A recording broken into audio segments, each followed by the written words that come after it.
Durga Lakshmi video call ஜோதிடம். எந்த பிரச்சனையாக இருந்தாலும் வீடியோ கால் மூலமாக சரி செய்யப்படும். அனைத்து பிரச்சனைகளுக்கும் 11 நாளில் தீர்வு. உலகளாவிய எரிசக்தி விநியோகத்தில் மிக முக்கியமான கடல்வழி பாதையாக கருதப்படும் ஹார்முஸ் நீரிணையில் அமெரிக்க கடற்படைக்கும் ஈரானிய படைகளுக்கும் இடையிலான ஒரு தீவிரமான இராணுவ மோதல் மற்றும் தகவல் போர் வெடித்துள்ளது. அமெரிக்க போர்க்கப்பல்கள் மீதான தாக்குதல். அமெரிக்க கடற்படையின் USS ட்ரெட்டோன் மற்றும் USS மாசோன் ஆகிய 2 ஏவுகணை அழிப்பு கப்பல்கள் ஹார்முஸ் நீரிணையை கடந்து பாரசீக வளைகுடாவிற்கு நுழைய முயன்றன. அப்போது ஈரான் தரப்பிலிருந்து அந்த போர்க்கப்பல்கள் மீது ஒரு ஒருங்கிணைந்த தாக்குதல் நடத்தப்பட்டது. இதில் சிறிய ரக தாக்குதல் படகுகள், ஏவுகணை மற்றும் ஆளில்லா வான்வெளி வாகனங்கள் என பல அடுக்கு தாக்குதல் முறைகள் பயன்படுத்தப்பட்டதாக அமெரிக்க தரப்பு தெரிவித்துள்ளது. இருப்பினும் அப்பாச்சி ஹெலிகாப்டர்களின் உதவியுடன் அமெரிக்க தற்காப்பு அமைப்புகள் இந்த தாக்குதல்களை முறியடித்தன. ஐக்கிய அரபு அமீரகத்தில் நிலவும் அச்சுறுத்தல். இந்த மோதலின் தாக்கம் அண்டை நாடான ஐக்கிய அரபு அமீரகத்தில் எதிரொலித்துள்ளது. துபாய் மற்றும் அதனை சுற்றியுள்ள பகுதிகளில் வான்வெளி தற்காப்பு சைரன்கள் ஒலிக்கப்பட்டன. ஈரானிடமிருந்து ஏவப்பட்ட 3 ஏவுகணைகளை அமீரகத்தின் வான் பாதுகாப்பு அமைப்புகள் இடைமறித்து அழித்ததாக உறுதிப்படுத்தப்பட்டுள்ளது. இது பொதுமக்களிடையே பெரும் பீதியை ஏற்படுத்தியதோடு நாட்டின் பாதுகாப்பு அமைப்புகள் உச்சகட்ட எச்சரிக்கையை வைக்க தூண்டியுள்ளது. முரண்பட்ட தகவல்களும் தகவல் போரும். இந்த சம்பவம் தொடர்பாக இரு நாடுகளும் முற்றிலும் மாறுபட்ட தகவல்களை வெளியிட்டு வருகிறது. ஈரான் தரப்பு அமெரிக்க போர்க்கப்பல் ஈரானிய எச்சரிக்கை மீறியதால் அதன் மீது ஏவுகணைகள் வெற்றிகரமாக தாக்கியதாகவும் இதனால் அந்த கப்பல் சேதமடைந்து பின்வாங்கியதாகவும் ஈரான் அரசு ஊடகங்கள் கூறுகிறது. அமெரிக்க தரப்பு அமெரிக்க மத்திய கட்டளையகம் இந்த தகவலை முழுமையாக மறுத்துள்ளது. எந்த கப்பலும் தாக்கப்படவில்லை என்றும் ஈரான் கூற்று முற்றிலும் புனையப்பட்டது எனவும் அமெரிக்கா விளக்கியுள்ளது. இந்த மோதல்கள் தற்செயலானவை அல்ல. இதன் பின்னணியில் வலுவான அரசியல் காரணங்கள் உள்ளது. அமெரிக்க ஜனாதிபதி டொனால்ட் ட்ரம்ப் ஹார்முஸ் நீரிணையில் ஈரான் விதித்துள்ள கடல்சார் முற்றுகையை உடைக்கவும் வணிக கப்பல்களை பாதுகாக்க வழிநடத்தவும் ப்ராஜெக்ட் ஃப்ரீடம் என்ற திட்டத்தை அறிவித்துள்ளது. ஈரானின் எச்சரிக்கை. ஹார்முஸ் நீரிணையின் பாதுகாப்பு மற்றும் இறையாண்மை தங்கள் வசமே இருப்பதாகவும் தங்களின் அனுமதியின்றி வெளிநாட்டு இராணுவ கப்பல்கள் இந்த பகுதிக்குள் நுழைவதை அனுமதிக்க முடியாது எனவும் ஈரான் கடும் எச்சரிக்கையை விடுத்திருக்கிறது. ஹார்முஸ் நீரிணை என்பது உலக கச்சா எண்ணெய் போக்குவரத்தில் சுமார் 20-30% நடைபெறும் ஒரு முக்கியமான பகுதி. இந்த பகுதியில் ஏற்பட்டுள்ள இராணுவ மோதல் உலக பொருளாதாரத்திலும் கச்சா எண்ணெய் விலையிலும் பெரும் தாக்கத்தை ஏற்படுத்தும் அபாயத்தை கொண்டுள்ளது. இரு தரப்பினரும் பின்வாங்காத நிலையில் இந்த பிராந்தியம் ஒரு பெரிய அளவிலான இராணுவ மோதலை நோக்கி செல்லும் வாய்ப்பு அதிகரித்துள்ளது. தற்போதைய அமெரிக்க ஈரான் மோதல் வெறும் ஏவுகணை தாக்குதலுடன் நின்றுவிடாமல் உலகளாவிய வர்த்தகம் மற்றும் நவீன தொழில்நுட்ப போர் முறையின் ஒரு களமாக மாறியுள்ளது. இது குறித்து ஏற்கனவே பார்த்த தகவல்கள் தவிர்த்த பிற முக்கியமான அம்சங்களும் கிடைக்கப்பெறுகிறது. நேரடி இராணுவ மோதல்களுக்கு இணையாக இரு நாடுகளுக்கும் இடையே சைபர் போர் தீவிரமடைந்துள்ளது. ஈரான் தனது சைபர் ஆர்மி மூலமாக அமெரிக்க கப்பல்களின் GPS சிக்னல்களை திசை திருப்ப முயல்வதாகவும் பதிலுக்கு அமெரிக்கா ஈரானின் ஏவுகணை ஏவுதள கட்டுப்பாட்டு மையங்களை டிஜிட்டல் முறையில் முடக்க முயற்சிப்பதாகவும் உளவுத்துறை தகவல்கள் தெரிவிக்கிறது. இது இந்த பகுதியில் பயணிக்கும் சாதாரண வணிக கப்பல்களுக்கு பெரும் ஆபத்தை ஏற்படுத்தியுள்ளது. உலக பொருளாதாரத்தில் ஏற்பட போகும் மாற்றம். ஹார்முஸ் நீரிணை முடக்கப்பட்டால் அல்லது அங்கு போர் ஏற்பட்டால் ஏற்படும் விளைவுகள். எண்ணெய் விலை உயர்வு. ஒரு நாளைக்கு சுமார் 21 மில்லியன் பேரல் கச்சா எண்ணெய் இந்த வழியாக செல்லுகிறது. மோதல் தீவிரமானால் சர்வதேச சந்தையில் கச்சா எண்ணெய் விலை ஒரே வாரத்தில் 20% முதல் 30% வரை உயரக்கூடும். காப்பீட்டுத் தொகை அதிகரிப்பு.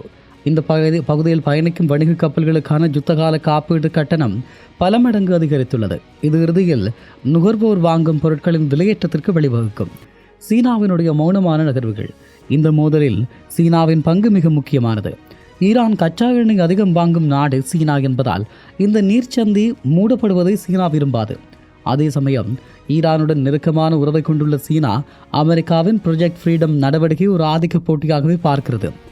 இந்த பதற்றத்தை பயன்படுத்தி மத்திய கிழக்கில் தனது செல்வாக்கை அதிகரிக்க சீனா திட்டமிட்டு வருகிறது. ட்ரோன் தொழில்நுட்பத்தின் ஆதிக்கம். இந்த மோதலில் ஈரான் தனது மறைவு விலை ஆனால் சக்தி வாய்ந்த கமிகாசு ட்ரோன்களை அதிகளவில் பயன்படுத்தியது.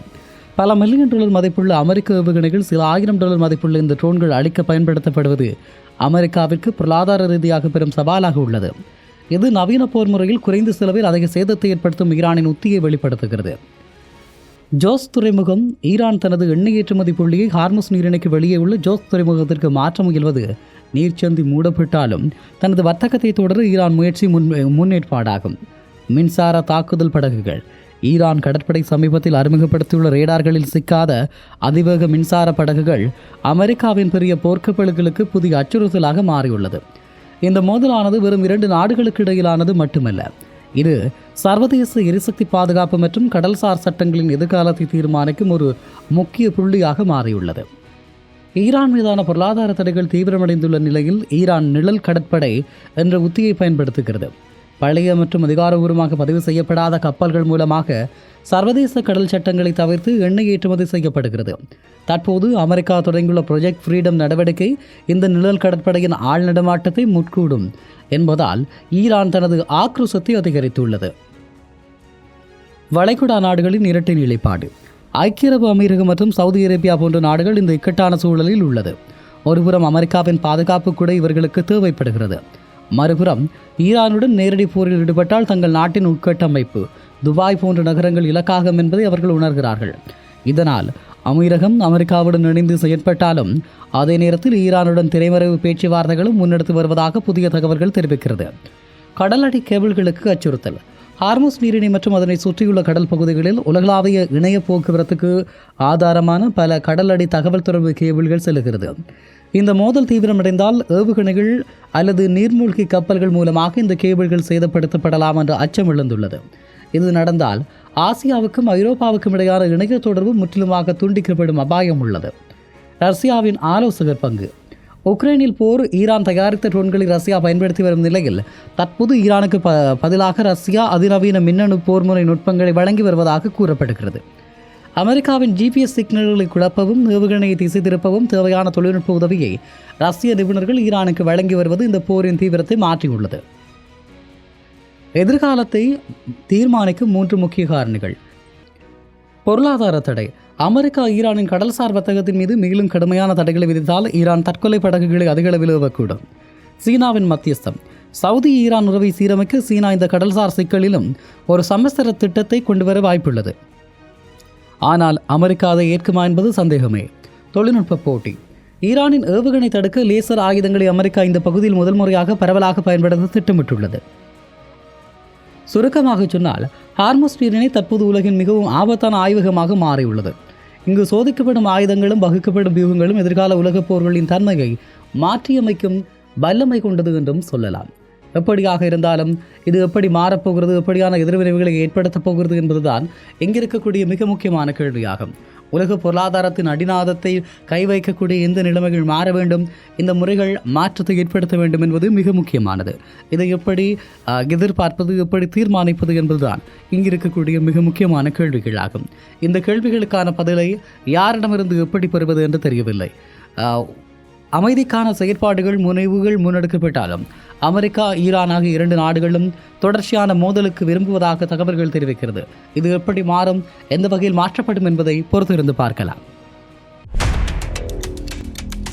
துர்கா லட்சுமி வீடியோ கால் ஜோதிடம். எந்த பிரச்சனையாக இருந்தாலும் வீடியோ கால் மூலமாக சரி செய்யப்படும். அனைத்து பிரச்சனைகளுக்கும் 11 நாளில் தீர்வு.